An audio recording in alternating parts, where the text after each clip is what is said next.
ಇನ್ನು ಮೂಡಬಿದ್ರೆಯ ಠಾಣೆ ಇನ್ಸ್ಪೆಕ್ಟರ್ ಕರ್ಮಕಾಂಡ ಕಾಮಕಾಂಡ ಒಂದಾದ್ಮೇಲೆ ಒಂದಂತೆ ಹೊರಗೆ ಬರ್ತಾನೆ. ಹೌದು, ಇನ್ಸ್ಪೆಕ್ಟರ್ ಸಂದೇಶ್ ಅವರ ಮತ್ತಷ್ಟು ಲೀಲೆಗಳನ್ನ ಬಯಲು ಮಾಡುವಂತ ಕೆಲಸ ಕೆಲ ಯುವತಿಯರಿಂದ ಆಗ್ತಾ ಇದೆ, ಮಹಿಳೆಯರಿಂದ ಯುವತಿಯರಿಂದ.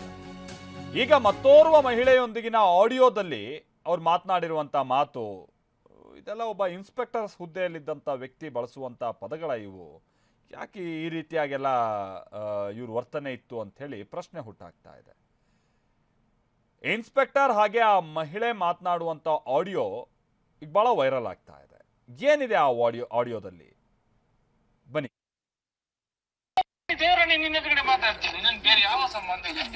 ಮಾತನಾಡಲ್ಲ, ನನಗೆ ಮಾತನಾಡು, ಈಗ ಕಾಲ್ ಮಾಡಿ ಮಾತನಾಡು, ನೋಡುವ ಇನ್ನೊಂದು ಕಾಲಲ್ಲಿ ಫೋನ್ ಮಾಡು ಅವಳಿಗೆ, ನಾನು ಕೇಳ್ತೇನೆ. ಎಂತ ಟಚ್ ಬಿಟ್ಟಿದ್ದಿ ಹೇಳು. ಯಾಕೆ ಟಚ್ ಬಿಟ್ಟಿದ್ದಿ, ಟಚ್ ಯಾಕೆ ಬಿಟ್ಟಿದ್ದಿ ಅದು ಹೇಳು.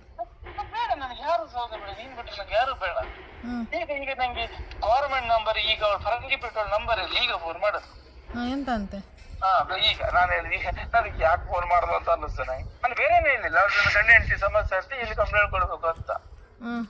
ನಂಬರ್ ಇರ್ಲಿಲ್ಲ ಆಕ್ಚುಲಿ, ಗವರ್ಮೆಂಟ್ ನಂಬರಿಗೆ ಫೋನ್ ಮಾಡಿ ಕೇಳಿದೆ ಅದು ಪ್ರೊಸೀಜರ್ ಹೇಗೆ ಅಂತ. ನಾನು ಯಾರು ಅದು ಬೇಡ, ಅದು ಸೈಡ್, ಅದು ಸೈಡ್, ಅದು ಟೀಚರ್ ಯಾರು ಮತ್ತೆ ಬಿರಾವಿದ್, ಅದು ಎಂತ ಸಂಬಂಧ.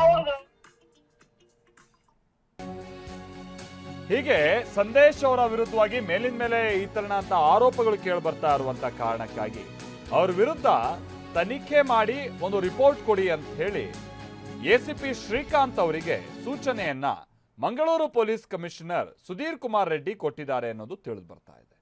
ಲೈಂಗಿಕ ಕಿರುಕುಳದ ಬಗ್ಗೆ ಈವರೆಗೂ ದೂರನ್ನ ಕೊಟ್ಟಿಲ್ಲ. ಸಂತ್ರಸ್ತೆಯರಿದ್ರೆ ಈ ಬಗ್ಗೆ ದೂರು ಕೊಡಿ ಅಂತೇಳಿ ಮನವಿಯನ್ನ ಕೂಡ ಮಾಡಿಕೊಂಡಿದ್ದಾರೆ ಸ್ವತಃ ಮಂಗಳೂರು ಪೊಲೀಸ್ ಕಮಿಷನರ್ ಸುಧೀರ್ ಕುಮಾರ್ ರೆಡ್ಡಿ ಅವರು. ಸೊ ಇದು ಇನ್ಸ್ಪೆಕ್ಟರ್ ಸಂದೇಶ್ ವಿರುದ್ಧವಾಗಿ ಕೆಲ ಮಹಿಳೆಯರು ಆರೋಪವನ್ನ ಮಾಡ್ತಾ ಇದ್ದಾರೆ. ಅದರಲ್ಲೂ ಒಬ್ರು ಮಹಿಳೆ ಅಂತೂ ಇವತ್ತು ಈ ಮಹಿಳಾ ಆಯೋಗದ ಬಳಿ ಎಲ್ಲ ಬಂದು ಕಣ್ಣೀರು ಹಾಕ್ತಾ ಇದ್ದಾರೆ. ಬಟ್ ಸಂದೇಶ್ ಏನ್ ಹೇಳ್ತಾ ಇದ್ದಾರೆ, ನಾನು ಯಾವುದೇ ರೀತಿಯಾದಂತ ಲೈಂಗಿಕ ಕಿರುಕುಳವನ್ನ ಕೊಟ್ಟಿಲ್ಲ, ಆಕೆ ಆತ್ಮಹತ್ಯೆ ಮಾಡ್ಕೊಳ್ತಾರೆ ಅಂತ ಹೇಳಿ ಅವ್ರ ಪತಿ ಹೇಳಿದ್ದರು.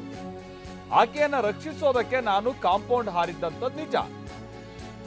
TV9ಗೆ ಮೂಡಬಿದ್ರೆ ಠಾಣೆ ಇನ್ಸ್ಪೆಕ್ಟರ್ ಸಂದೇಶ್ ಈ ಹೇಳಿಕೆಯನ್ನ ಕೊಟ್ಟಿದ್ದಾರೆ. ಏನ್ ಹೇಳಿದ್ದಾರೆ ಬನ್ನಿ ಕೇಳೋಣ. ಸರ್, ಅದು ಎಲ್ಲ ಸುಳ್ಳು. ಯಾಕಂತ ನಾನು ಹೇಳೋದು ಅಂದರೆ ಮೇ 9ಕ್ಕೆ ಹೋದ ವರ್ಷ 2025ರಲ್ಲಿ ನಾನಿಲ್ಲಿ ಸ್ಟೇಷನ್ ಬಂದಾಗ ಇಲ್ಲಿ ಗಲಾಟೆ ನಡೀತಾ ಇರ್ತದೆ. ನಮ್ಮ ಹೆಡ್ ಕಾನ್ಸ್ಟೇಬಲ್ ಒಬ್ಬರು ರವೀಂದ್ರ ಅಂತ ಇರ್ತಾರೆ. ಸೊ ನಾನು ಕೇಳ್ತೀನಿ ಏನು ಗಲಾಟೆ ಅಂತ ಕೇಳ್ತೇನೆ. ಆಗ ಅವ್ರು ಹೇಳ್ತಾರೆ, ಸರ್ ಗಂಡ ಹೆಂಡ್ತಿ ಗಲಾಟೆ, ಇದು ಪ್ರಫುಲ್ಲ ನಾಯಕ್ ಅಂತ ಸರ್, ಗಂಡನ ಮೇಲೆ ಕಂಪ್ಲೇಂಟ್ ಕೊಟ್ಟೇಳ ಅಂತ. ಸೊ ಕಂಪ್ಲೇಂಟು ಇವಳು ಯಾಕೆ ಅಂತ, ಇವಳು ಸುಮ್ಮನೆ ಬೊಬ್ಬೆ ಹೊಡಿತಿದ್ದಾಳೆ ಸರ್, ಸಮಾಧಾನ ಇಲ್ಲ ಅಂತ ಹೇಳ್ತಾಳೆ. ಅದಕ್ಕೆ ಅಕ್ಕ ಹೇಳ್ತಾಳೆ ಪ್ರಫುಲ್ಲ ನಾಯಕ್, ಸರ್ ಅವಳು ವೇಶ್ಯಾವಾಟಿಕೆ ದಂಧೆಯವಳು ಸರ್, ನನ್ನ ತಂಗಿನೇ, ತುಳುವಲ್ಲಿ ಹೇಳ್ತಾರೆ, ಅದು ಸರಿ ಜಲ್ ಅಂತ ಇವಳು ಹೇಳ್ತಾಳೆ.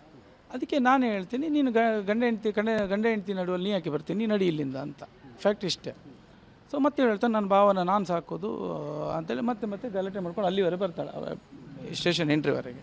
ಸೊ ಇದನ್ನು ನಮ್ಮ ಮೇಲಧಿಕಾರಿಗಳು ತನಿಖೆ ಮಾಡಿದ್ದಾರೆ, ಯಾವ ಕಿರುಕುಳ ಕೊಟ್ಟಿಲ್ಲ. ಇನ್ನೊಬ್ರು ಇದ್ದರು ಅವರ ಮಿನೇಜಸ್ ಅಂತ. ಸೊ ಅವ್ರದ್ದು ಅಂದರೆ ಅವ್ರಿಗೂ CCTV ನಮ್ಮದು ಇದೆ. ಸೊ ಅವರ ಗಂಡನ ಮೇಲೆ ಒಂದು ಕಿಡ್ನಿ ವಿಷಯದಲ್ಲಿ ಕೇಸ್ ಆಗಿರ್ತದೆ. ಇಲ್ಲಿ ಕಿಡ್ನಿ ತಾಕೋಡೆ ಚರ್ಚ್ನಲ್ಲಿ ಕಿಡ್ನಿ ಟ್ರಾನ್ಸ್ಪ್ಲಾಂಟಿಗೆ ಲೆಟರ್ ಕೊಟ್ಟಿರ್ತಾರೆ. ಸೊ ಆ ಕಿಡ್ನಿ ಟ್ರಾನ್ಸ್ಪ್ಲಾಂಟ್ ಹಣ ಕೊಟ್ಟಿದಾಗ ಇವರ ಗಂಡ ವಿನೋದ್ ಪಿಂಟೋ ತಾಕೋಡೆ ಅಂತೇಳಿ, ಸೊ ಇವರೇನು ಮಾಡ್ತಾರೆ, ಅದನ್ನು ಫೋರಮ್ ಆಫ್ ಫ್ರೆಶ್ ಸೋಲ್ಜರ್ಸಲ್ಲಿ ಲೆಟರನ್ನು ಹಾಗೆ ಪೋಸ್ಟ್ ಮಾಡಿ ಅಕೌಂಟ್ ನಂಬರ್ ಮಾತ್ರ ಇವ್ರದನ್ನು ಹಾಕಿರ್ತಾರೆ. ಸೊ ಯಾವುದೇ ಲೈಂಗಿಕ ಕಿರುಕುಳ ಕೊಟ್ಟಿಲ್ಲ. ಸೊ ಅಮೌಂಟು ಸಹ ನಾವು ಯಾವುದೇ ಕೇಳಿಲ್ಲ ಸರ್, ಸತ್ಯಕ್ಕೆ ದೂರವಾದ ವಿಷಯ ಇದು. ಸ್ವಲ್ಪ ಗಂಡ ಹೆಂಡತಿ ಡಿಸ್ಪ್ಯೂಟ್ ಆಗಿ ಗಂಡ ನನಗೆ ಫೋನ್ ಮಾಡಿ ಹೇಳ್ತಾರೆ, ಸೊ ಫೋನ್ ಎತ್ತುತ್ತೆ ಇಲ್ಲ ಹೆಂಡತಿ ಅಂತೇಳಿ. ಸೊ ಆಗ ನಾನೇನು ಮಾಡ್ತೀನಿ, ಫೋನ್ ಎತ್ತೋದಿಲ್ಲ, ಆಗ ನಾನು ಕಾಂಪೌಂಡ್ ಹಾರಿ ಹೋಗೋದು. ಹೌದು ಸರ್, ಸೂಸೈಡ್ ಮಾಡಿರ್ಬೋದು ಅನ್ನೋ ಉದ್ದೇಶ.